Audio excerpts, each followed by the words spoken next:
Okay, तो question number first जो है वो कह रहा है the density of a solution prepared by dissolving 120 gram of urea जिसका मोलर मास है 60 इन 1000 ग्राम ऑफ वाटर इज 1.15 ग्राम पर ml। The molarity of the solution is, यानी कि चारों ऑप्शन में हमें मोलैरिटी फाइंड करनी है। और अगर ये क्वेश्चन मोलैरिटी का है तो इस क्वेश्चन में जो कॉन्सेप्ट यूज हुआ है that is concentration term.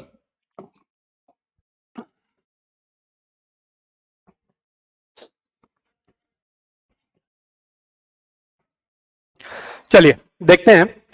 Question ने बोल रखा है मोलैरिटी फाइंड करनी है और हमें पता है कि मोलैरिटी का जो फॉर्मूला होता है वो होता है moles of solute upon volume of solution in litre. But अगर ये वॉल्यूम ml में है तो उसे लीटर में कन्वर्ट करने के लिए हमें 1000 से मल्टीप्लाई भी करना होगा।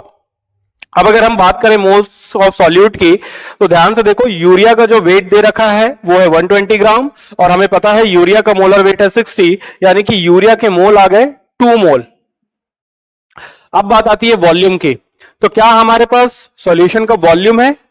सॉल्यूशन का वॉल्यूम तो मिसिंग है, हाँ, लेकिन हमारे पास सॉल्यूट का मास है और सॉल्वेंट का मास है, जिसे हम लोग निकाल सकते हैं वेट ऑफ सॉल्यूशन। और वेट ऑफ सॉल्यूशन जो होगा वो वेट ऑफ सॉल्यूट और वेट ऑफ सॉल्वेंट के बराबर होगा। यानी कि अगर मैं 1000 ग्राम वाटर में 120 ग्राम यूरिया डिसॉल्व कर रहा हूं तो 1120 ग्राम हमारे पास सॉल्यूशन है, 1120 ग्राम सॉल्यूशन है। अब मुझे अगर सॉल्यूशन का वॉल्यूम निकालना है सॉल्यूशन के वेट से तो हमें पता है कि जो डेंसिटी होती है वो वेट अपॉन वॉल्यूम के बराबर होती है। इसका मतलब अगर मुझे वॉल्यूम निकालना हो तो हम वेट को उसकी डेंसिटी से डिवाइड कर लेंगे और हमारे पास जो वेट है वो 1120 ग्राम है और जो डेंसिटी है वो दे रखी है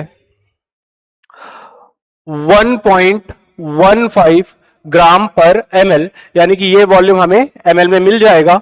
अब अगर ये वॉल्यूम हम लोग पुट कर दें हमारे मोलैरिटी के फॉर्मूले में तो हमें मोलैरिटी मिल जाएगी और मोलैरिटी होगी मोल्स ऑफ सॉल्यूट जो कि 2 मोल हमने निकाले हैं upon volume of solution. Volume of solution है 1120, ये 1.15 ऊपर चला जाएगा और क्योंकि ये वॉल्यूम ml में है हमें इसे 1000 से मल्टीप्लाई भी करना पड़ेगा। तो अगर हम ध्यान से देखें तो इस जीरो से इस जीरो को कैंसिल करने के बाद ये हमारे पास 115 है और ये 112 है जो स्लाइटली ग्रेटर देन 1 है, यानी कि जब स्लाइटली ग्रेटर देन 1 को आप 2 से मल्टीप्लाई करेंगे तो आंसर की वैल्यू 2 से थोड़ी सी बड़ी आएगी। और अगर हम चारों ऑप्शन में देखें तो जो ऑप्शन सी है 2.05 यही हमारा आंसर होगा, यानी कि क्वेश्चन फर्स्ट का करेक्ट ऑप्शन है 2.05 मोलर।